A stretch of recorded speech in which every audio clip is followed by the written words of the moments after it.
నమస్కారం అండి. ఇప్పుడున్న కాలంలో ప్రతి ఒక్కరూ కూడా ఏదో ఒక అనారోగ్య సమస్యకి గురవ్వడం జరుగుతుంది. అధికంగా ఎటువంటి అనారోగ్య సమస్యకి గురవుతున్నారంటే రాత్రివేళ సరిగ్గా నిద్ర పట్టకపోవడం. వీరు ఎంత ప్రయత్నిస్తున్నా సరే వీరికి నిద్ర అనేది రాదు. 1 లేదా 2 నిద్ర టాబ్లెట్లు వేసుకుంటేనే కానీ నిద్ర పట్టదు. నిద్ర పెట్టి ఉదయాన్నే లేచినా సరే శరీరం అనేది బాగా బలహీనంగా ఉండడం, ఏదో మనశ్శాంతి లేకపోవడం, అనేక రకాల ఆలోచనలతో వీరు పూర్తిగా సతమతం అవ్వడం జరుగుతుంది.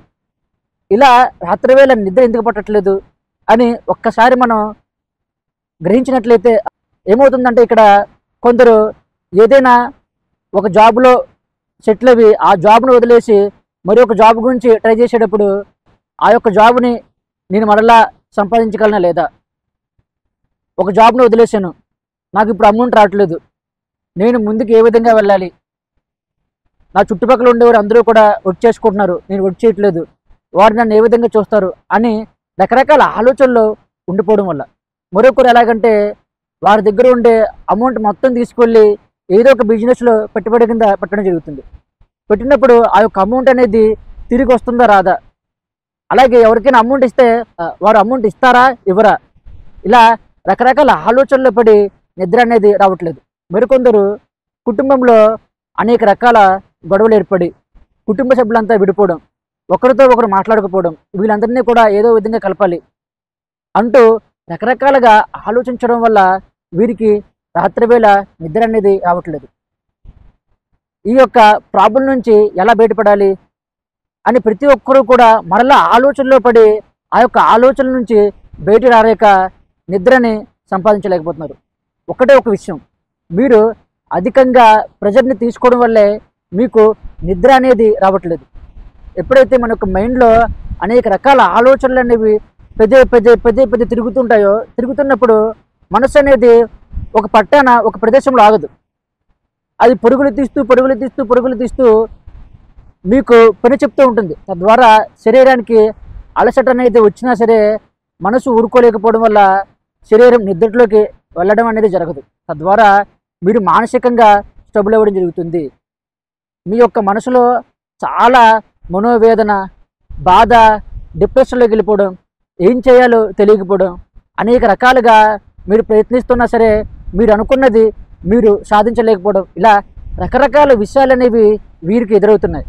కానీ బయటపడాలని ప్రయత్నిస్తున్నారు, కానీ బయటపడలేకపోతున్నారు. మీరు బయటపడేందుకు ఏదైనా మార్గం ఉందా? ట్యాబ్లెట్లు వేసుకోకుండా ప్రతిరోజు కూడా హాయిగా ప్రశాంతంగా నిద్రపోగలిగే అవకాశం మనకుందా అని ప్రతి ఒక్కరూ కూడా వెతుకులాట మొదలుపెట్టడం జరిగింది. అయితే అదే విధంగా ఒక సాధకుడు వెతుకులాటలో నా యొక్క క్రియాయోగ క్లాసెస్కి జాయిన్ అవ్వడం జరిగింది. ఆ యొక్క సాధకుడు ఇంతకు ముందుండే జాబ్ని వదిలివేసి కొత్త జాబ్ గురించి తను ప్రయత్నం చేయడం మొదలుపెట్టాడు. ఈ యొక్క జాబ్ వదిలేసాం, ఈ యొక్క జాబ్ వస్తుందా రాదా, రాకపోతే నా యొక్క పరిస్థితి ఏ విధంగా ఉంటుంది, నా చుట్టుపక్కల ఉండే వాళ్ళు ఏ విధంగా అనుకుంటారు అంటూ రకరకాల ఆలోచనలో పడిపోయి పూర్తిగా తను డిస్టర్బ్ అవ్వడం జరిగింది. అలా డిస్టర్బ్ అవ్వడం వల్ల ఏమైందంటే తనకు రాత్రివేళ నిద్ర పెట్టేది కాదు. తను రోజుకి 3 లేదా 4 గంటలు మాత్రం నిద్రపోయేవాడు. ఉదయాన్నే లగ్గానే శరీరం బాగా బలహీనంగా ఉండడం, మనసంతా ఏదో గందరగోళంతో ఉండడం, ఈ విధంగా రకరకాల ప్రాబ్లమ్స్ని ఫేస్ చేశాడు. అలాగే శరీరం అంతా కూడా డ్రై అయిపోవడం, ఇలా ఎన్నో ప్రాబ్లమ్స్ని ఫేస్ చేశాడు. కానీ తను అనుకున్న లక్ష్యాన్ని సాధించాడు, అదే జాబ్ సంపాదించాడు. కానీ తనకు వచ్చిన ఈ యొక్క ప్రాబ్లం మాత్రం తన్ని వదిలిపెట్టలేదు. ఇప్పుడు దాకా ఆ యొక్క ప్రాబ్లం తన వెనకాల వెంటాడుతూనే వచ్చింది. అయితే తను క్రియాయోగ దీక్ష తీసుకుని ప్రతిరోజు కూడా ప్రాక్టీస్ చేయడం మొదలుపెట్టాడు. ప్రాక్టీస్ చేసి ఒక 2 వీక్స్ తర్వాత తనకి నెమ్మదిగా నిద్ర పట్టడం అనేది జరిగింది. ఇప్పుడు తను రోజుకి ఒక 7 నుంచి 8 గంటలు సుఖంగా నిద్రపోతున్నాడు. మనసు ప్రశాంతంగా ఉంటుంది, ఆహ్లాదంగా ఉంటుంది, ఎంతో ఆనందంగా తనకి కలిగిన అనుభవాలు నాతో పంచుకోవడం జరిగింది. ఆ యొక్క సాధకుడు మొదటి రోజు సాధన ప్రాక్టీస్ చేస్తున్నప్పుడు తనకి ఆజ్ఞాచక్రం వద్ద జ్యోతి దర్శించడం, అలాగే 2 వీక్స్ తర్వాత నిద్ర అనేది ఆయనకి హాయిగా పట్టడం, అలాగే ఇంకో 2 వీక్స్ తర్వాత ఆయన యొక్క బాడీలోకి విపరీతమైన కాస్మిక్ ఎనర్జీ అనేది ప్రవహించడం, ఇలా రకరకాల అనుభవాలని ఆయన క్రియాయోగం ద్వారా పొందడం జరిగింది. అయితే ఆయనకు ఉన్న మేజర్ ప్రాబ్లం ఏంటి? నిద్ర అనేది సరిగ్గా పట్టకపోవడం.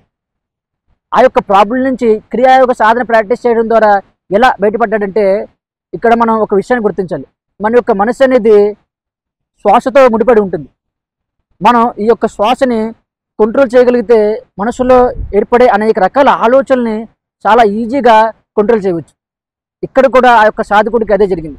ప్రతిరోజు కూడా సాధన ప్రాక్టీస్ చేయడం వల్ల తన యొక్క మనసు అనేది తనకు వశం అవ్వడం జరిగింది. తద్వారా తన యొక్క మైండ్లో తిరిగే అనేక రకాల ఆలోచనల యొక్క ఒత్తిడి అనేది తగ్గి మనసు ప్రశాంతంగా మారడం జరిగింది. అలాగే ప్రతిరోజు ఆయన సాధన ప్రాక్టీస్ చేయడం వల్ల తన యొక్క డిఎన్ఏలో చేంజెస్ రావడం మొదలైంది.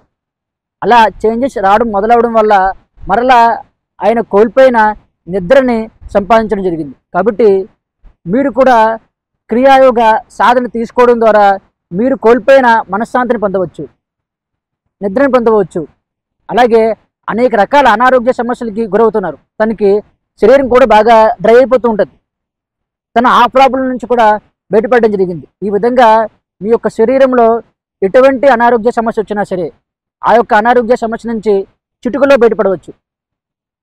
అది ఎలా అంటే, మనం క్రియాయోగ సాధన ప్రాక్టీస్ చేసేటప్పుడు మన యొక్క శరీరంలో 7 చక్రాలు ఉంటాయి. మూలాధారం, స్వాధిష్టానం, మణిపురం, అనాహత, విశుద్ధి, ఆజ్ఞ, సహస్రారం. ఈ యొక్క చక్రాసులో మనం నెమ్మదిగా శక్తిని పుంజుకునే విధంగా మనం కొన్ని ప్రాణాయామాలు ప్రాక్టీస్ చేయడం జరుగుతుంది.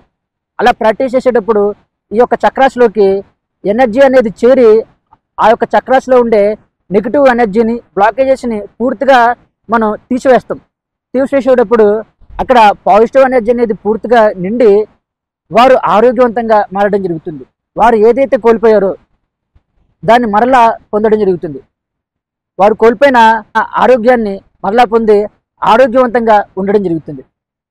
కాబట్టి మీరు కూడా క్రియాయోగ సాధన ద్వారా మీకుండే ఎటువంటి అనారోగ్య సమస్య నుంచైనా చాలా ఈజీగా బయటపడవచ్చు. క్రియాయోగ సాధన అనేది చాలా పవర్ఫుల్గా మీపైన ప్రభావం చూపిస్తుంది. కాబట్టి మీరు కూడా ఎటువంటి అనారోగ్య సమస్య నుంచైనా బయటపడాలంటే మన యొక్క క్రియాయోగ సాధన ద్వారా మీకు ఒక మంచి అవకాశం అనేది దొరుకుతుంది. కాబట్టి మీరు కూడా ఈ యొక్క అవకాశాన్ని ఉపయోగించుకోవచ్చు. Thank you.